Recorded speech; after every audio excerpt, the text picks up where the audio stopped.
রান্নাবাটিতে সকল দর্শক বন্ধুদের স্বাগত জানিয়ে শুরু করছি আজকের রেসিপি গরমের সবজি দিয়ে মুগ ডাল। এটা কিন্তু খেতে অসাধারণ হয়, এর জন্য মুগ ডাল তো অবশ্যই লাগছে। আর তার সাথে যে যে গ্রীষ্মকালীন সবজিগুলো নিয়েছি সেগুলো আলু, বটবটি, কুমড়ো আর টমেটো। প্রথমে মুগ ডালটাকে খালি খোলায় ভালো করে ভেজে নিতে হবে। চাইলে আপনারা কাঁচা মুগ ডাল দিয়েও বানাতে পারেন, তবে ভাজা মুগ ডাল দিয়ে যে কোনো রেসিপির স্বাদ কিন্তু একেবারে অনবদ্য হয়। মুগ ডালটা ভালো করে ভেজে নিয়ে জল দিয়ে একবার ধুয়ে নেব। ধুয়ে নিয়ে তারপরে তাতে জল দিয়ে আলুর স্লাইসগুলো এক এক করে দিয়ে দিচ্ছি। আলুটা ডালের সাথেই সেদ্ধ করে নেব আর তার সাথে দিয়ে দিচ্ছি কয়েকটা চেরা কাঁচা লঙ্কা। এবার গ্যাসের ফ্লেমটা মিডিয়াম টু লোতে রেখে ঢাকনা চাপা দিয়ে দেব। আর পাশে আরেকটা গ্যাস ওভেনে ফ্রাই প্যানে সাদা তেল গরম করে টুকরো করে রাখা কুমড়োটা দিয়ে ভালো করে ভেজে নেব। কুমড়োটা ভালো করে ভেজে যদি রান্না করা যায় তাহলে কিন্তু বেশ ভালো লাগে খেতে। আর যারা ধরুন কুমড়ো খেতে পছন্দ করে না তাদের জন্য কুমড়োটা ভেজে রান্না করলে কিন্তু স্বাদটা অনেক গুণ বেড়ে যায়। এবার দিয়ে দেবো কুমড়োটা অর্ধেক ভাজা হলে বটবটিটাও ভালো করে ভেজে নিতে হবে। যে কোনো সবজি ভেজে রান্না করলে কিন্তু এর স্বাদ অনেক গুণ বেড়ে যায়। আর এই রেসিপিটার ক্ষেত্রে একটা প্লাস পয়েন্ট হলো যে যেদিন বাড়িতে মনে করুন খুব একটা বেশি রান্নাবান্না করতে ইচ্ছে করবে না, সেদিন একসাথে এইভাবে ডাল আর তরকারি কিন্তু পেয়ে যাবেন এই রেসিপিটার মধ্যে দিয়ে। যাই হোক, কথায় কথায় কিন্তু এই কুমড়ো আর বটবটিটা ভাজা হয়ে গিয়েছে। এবার ফ্রাই প্যানে সমেতই এটা রেখে দেবো গ্যাসের ফ্লেমটা অফ করে রেখে। আর ওদিকে চলে যাব ডাল সেদ্ধর দিকে। ডালটা কতদূর সেদ্ধ হলো আর আলুটা কতদূর সেদ্ধ হলো সেটাও এবার দেখে নেব। ঢাকনাটা সরিয়ে নিলাম, দেখুন জলটা কিন্তু অনেকটাই টেনে এসছে আর ডালটাও খুব সুন্দর সেদ্ধ হয়ে এসছে। আলুগুলোও কিন্তু সেদ্ধ হয়ে গিয়েছে। এবার এতে আরও খানিকটা জল মিশিয়ে নিতে হবে, যেহেতু জলটা একেবারেই টেনে গিয়েছে সেই জন্য আরও খানিকটা জল দিয়ে গ্যাসের ফ্লেমটা মিডিয়াম টু লোতে করে দেবো। লোতে করে দিয়ে জলটা ভালো করে মিশিয়ে নেব।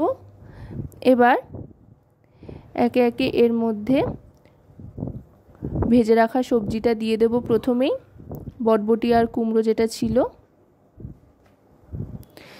দিয়ে ভালো করে ফুটিয়ে নেব। আশা করব রেসিপিটি আপনাদের ভালো লাগবে। ভালো লাগলে অবশ্যই রান্নাবাটি চ্যানেলটিকে সাবস্ক্রাইব করে লাইক, শেয়ার, কমেন্টের মাধ্যমে আমাদের পাশে থাকবেন। আর পাশে থাকা বেল আইকনটি অন করে দেবেন সবার আগে সমস্ত রকম রান্নার নোটিফিকেশান পাওয়ার জন্য। আবার ঢাকনা চাপা দিয়ে দিচ্ছি মিনিট 2-3 জন্য। 3 মিনিট বাদে ঢাকনাটা সরিয়ে নিলাম। দেখুন টকবক করে কিন্তু ফুটতে আরম্ভ করেছে।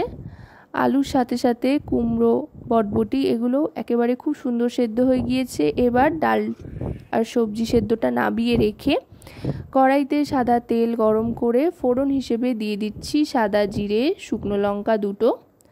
আর এবার ফোড়নটা একটু ভালো করে ভাজা ভাজা করে নিয়ে দিয়ে দিচ্ছি পেঁয়াজ কুচি।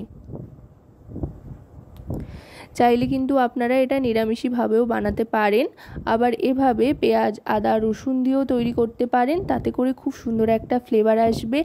একই সাথে দারুণ ফ্লেভারের সমস্ত সবজির পুষ্টিগুণ সমৃদ্ধ একটা হোল মিল কিন্তু তৈরি হয়ে যাচ্ছে এই ডালটার মধ্যে দিয়ে। এবার দিয়ে দিচ্ছি এতে পরিমাণ মতো নুন, এতে করে পেঁয়াজটা খুব তাড়াতাড়ি নরম হয়ে আসবে। এবার দিয়ে দিচ্ছি আদা রসুন বাটা এক এক করে।